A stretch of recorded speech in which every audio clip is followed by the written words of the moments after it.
The car community lost one of its most important figures on May 5th, 2026.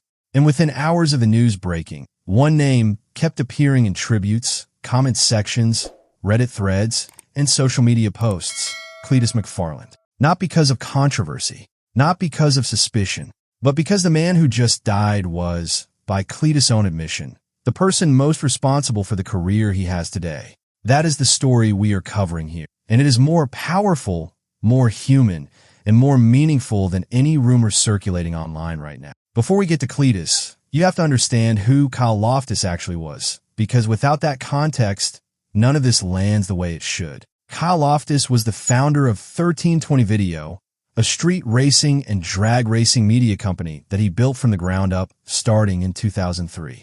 He did not launch it with a production budget or a media deal. He launched it with a point-and-shoot camera, a genuine obsession with cars, and the kind of work ethic that most people talk about but never actually demonstrate. In the early days, Loftis was posting his work on internet message boards and selling footage on DVDs. This was long before YouTube algorithms, before Instagram Reels, before any of the infrastructure that makes automotive content creation viable today. He was documenting underground races, street cars, drag events, the raw, unfiltered side of motorsports that traditional TV networks had no interest in covering. Loftis attended the University of Nebraska at Omaha from 2000 to 2005, earning a bachelor's degree in management of information systems. But his real education was happening in parking lots and at drag strips, behind a camera, learning how to capture speed and culture in a way that felt real. According to his LinkedIn page, he described himself as a hardcore car nut that's taken his love for cars and turned it into the most amazing job of his life. For nearly 10 years after college, Loftis worked at PayPal while simultaneously building 1320 Video on his own time. That detail matters. He was not handed anything. He built an entire media brand in the hours that most people use to decompress after a workday. He went full-time with 1320 Video in January 2015, and from that point, the platform's growth became extraordinary. By 2026, 1320 Video had nearly 4 million subscribers on YouTube, more than 6 million followers on Facebook, and close to 3 million followers on Instagram. The company describes itself as the largest streetcar media company in the world. And based on those numbers, that claim holds up. The follower counts are impressive, but they do not tell the full story of what Kyle Loftis actually did for car culture. What Loftis built was not just a channel. He built a format. Before 1320 Video existed, underground street racing and drag racing had no real media home. It existed in parking lots, at local tracks, in small communities, but it did not have a voice that could reach millions. Loftis changed that. He took grassroots footage, raw and unpolished, and turned it into content that people across the world wanted to watch. He helped legitimize a genre that mainstream media consistently ignored or dismissed. By packaging real racing culture, the personalities, the rivalries, the machines, the late nights, the passion, into a structured and consistent media brand, he showed that this world did not need TV approval to matter. It could build its own audience on its own terms. 1320 Video announced his passing with words that captured exactly who he was. Kyle's passion for motorsports inspired millions of people around the world, and we will never forget what he has done to grow our beloved sport. Kyle was a beam of light at every gathering. His enthusiasm, kindness, and creativeness was contagious. Let us pray that Kyle is in a better place. Fans who flooded his last YouTube upload with tributes echoed that sentiment. One wrote, "R.I.P. Kyle. So sad to hear of this. You've been the go to the racing scene for decades." Another said, "You really made a lot of people want to go racing." And perhaps the most personal tribute came from a fan who recalled meeting Loftis at a performance racing industry event. "We were lucky to have a guy like you that turned filming a bunch of us dummies in the streets and turning it into a massive positive movement towards drag racing. It was fun talking about the old days at PRI last year. Thanks for taking the time to meet my son and sign his cast. R.I.P. my friend." That last tribute captures something important. Loftis was not just famous. He was genuinely liked, accessible, the kind of person who would stop and sign a kid's cast at an industry event. That humanity is a big part of why his death hit the community so hard. Now, here is where the story gets deeply personal, and where Cletus McFarland enters the picture. Cletus McFarland is the YouTube personality, stock car racer, and Freedom Factory owner, whose real name is Garrett Mitchell. Today, he is one of the most recognizable names in automotive content creation, with millions of subscribers and a brand that extends into live events, merchandise, and racing. But that version of Cletus did not appear from nowhere. Kyle Loftis is the reason the Cletus McFarland character exists. In an April 22, 2026 Facebook post, which would take on enormous significance just weeks later, Cletus revealed the depth of what Kyle had done for him. He wrote, "Most importantly, he's the first one who ever called me Cletus McFarland 11 years ago and helped me turn it into something real." Read that again. Kyle Loftis was the first person to call Garrett Mitchell by the name Cletus McFarland. He did not just help build a career. He helped name the persona that became the career. That is not a small detail. That is the foundation of everything that Cletus has built. Before Cletus became the massive creator he is today, Garrett Mitchell was closely tied to the 1320 video world. Kyle brought him into that scene, gave him visibility, gave him opportunities, and gave him a platform at a time when he was still figuring out who he was in this space. In his emotional video tribute, Cletus made this unmistakably clear. "Well, guys, last night, I was given the horrific news that Kyle Loftis had passed away. The founder of 1320 Video, one of the greatest guys I've ever met, one of the most influential people in my life, is gone." He then said the line that explained why fans immediately focused on him after the news broke. "And Kyle was a very special person to me, as many of you know. Essentially handed me my career. I mean, literally, and just meant so much to me and meant so much to all of us."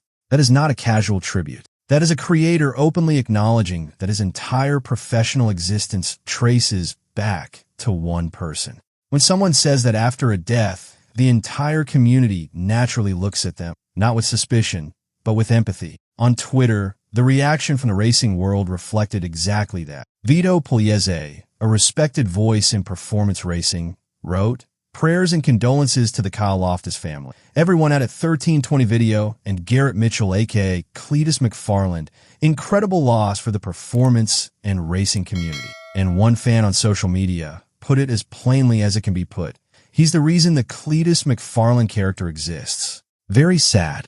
Now here is the detail that makes this story something beyond a standard tribute. The moment that, in hindsight, feels like one of the most meaningful things to happen in this entire community in years. On April 22, 2026, just weeks before Kyle Loftis passed away, Cletus McFarland revealed that he and his team had gifted Kyle a Chevrolet Corvette ZR1. Cletus described the story behind it in detail. Kyle had reached out to Cletus about trying to acquire a ZR1, a car that is genuinely difficult to get. Cletus saw the opening and used it. In his own words, "I tricked him into sending me his build sheet so I could ask my friends at GM if they could get him an allotment. Meanwhile, we ordered his car immediately." Cletus had been wanting to do something significant for Kyle for years. He wrote, "I've been wanting to thank Kyle for helping me start my career in the automotive industry. The guys and I have been trying to get him a crazy gift for the last few years. And finally, when he reached out to me about buying a ZR1, which is really hard to get, I knew we had something." He called it a small token of my appreciation for an extremely generous and kind human being, adding, "Anyone who's ever met Kyle knows how awesome of a guy he truly is and what he's done for our industry. Thank you, Kyle." When that post went up in April, the story was beautiful on its own terms. A creator paying back the man who gave him his start. Now, after Kyle's death on May 5th, that same moment carries an entirely different emotional weight. It has become the final chapter of a friendship. Cletus got to say thank you while Kyle was still alive. He did not wait. He did not postpone. He found a way to show Kyle what he meant to him. And that timing, accidental as it was, is one of the few genuinely comforting details in an otherwise tragic story. On the night of May 5th, 2026, the Sarpy County Sheriff's Office and the Gretna Fire Department in Nebraska responded to Kyle Loftis' home. He was pronounced dead. A spokesperson for the sheriff's office confirmed Loftis was declared deceased. His death is not suspicious. Out of respect for privacy, we will not be releasing further details.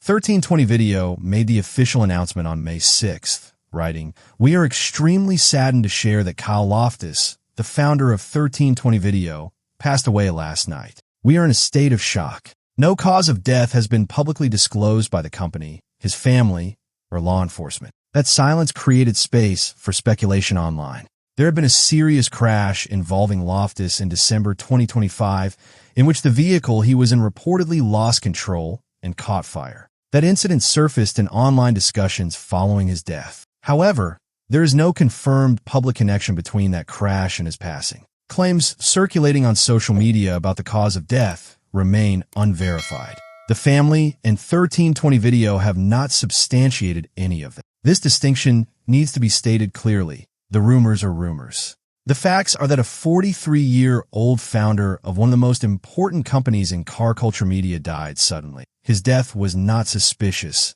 and his community is grieving. That is the story. Everything else is noise. When Cletus McFarland addressed his audience after hearing the news, he did not try to make it polished. He looked like someone processing a loss in real time, because that is exactly what he was doing. He paused all content. He had videos queued, his Month of Freedom series scheduled, and content ready to go. None of it went up. He explained directly, "I honestly just don't think it's right to post some fun, happy, exciting video today on a day of such a tragedy. We've got videos in the queue. Could press one button and post them, but it just doesn't feel right. Kyle brought me onto this platform. This is his spot, and I'm just going to not post until it feels right." That line, "Kyle brought me onto this platform. This is his spot," is as clear a statement of respect and gratitude as exists in this entire story. YouTube was not just a business platform for Cletus. In this moment, he was standing on ground that Kyle Loftis had helped him reach, and he refused to treat that lightly. He also addressed his audience personally, knowing they would worry. "We're just going to postpone the Month of Freedom for a couple of days, and then we'll pick it back up, but it doesn't feel right to do it today, so I didn't want to leave you guys hanging. My family and I were okay. Maddie is doing fine. The kids obviously have no idea what's going on, but we're okay." He closed his tribute with words that removed any ambiguity about the depth of this friendship. "I love Kyle like a brother, and just going to miss him. It's just brutal, guys. Send prayers to Kyle's mom, to Matt, and to Kyle's close friend if you guys can. That would be really appreciated. And thank you guys for all the support you've always given the 1320 video. It means a lot." He had also posted on Facebook, "Completely shocked about the loss of Kyle. The most influential person on my life. We're crushed. Please pray for his mother and close friends. They need it most." Across Reddit, the response was immediate and widespread. Threads appeared on /cars, /Cletus McFarland, /NASCAR, /Street Outlaws, /Project Car, and /Haggard Garage, all within hours of the announcement. The racing and automotive communities, which overlapped significantly, unified around the same message. This was a profound loss. Fans flooded Kyle's last YouTube upload, a vlog from the streetcar bragging rights event at Rockingham Dragway in North Carolina, filmed just days before his death, with tributes. That video became a memorial in real time, with comments pouring in from people who have been watching 1320 video for years, some for their entire adult lives. The community also rallied around Cletus. Fans left comments telling him to take his time, to step back from content for as long as needed, to focus on himself and on Kyle's loved ones. That response reflects something genuine about this community. It does not just consume content, it forms real connections with the people creating it. Cletus McFarland admitted openly that he does not know what comes next for 1320 video. That honesty is understandable. When a founder and the driving force behind a platform dies suddenly at 43, the path forward is not immediately clear. The team needs time. The community needs time. What is clear is that Kyle Loftis' influence is not disappearing. It is already embedded in the DNA of modern automotive content. Every creator filming drag racing events, every channel covering streetcar culture, every fan who found motorsports through YouTube, all of it carries some trace of what Kyle built starting in 2003 with a point-and-shoot camera and a passion that never dimmed. Kyle Loftis did not just build a channel. He built a bridge between underground car culture and a global audience, between raw grassroots racing and mainstream visibility, between passion and professional careers.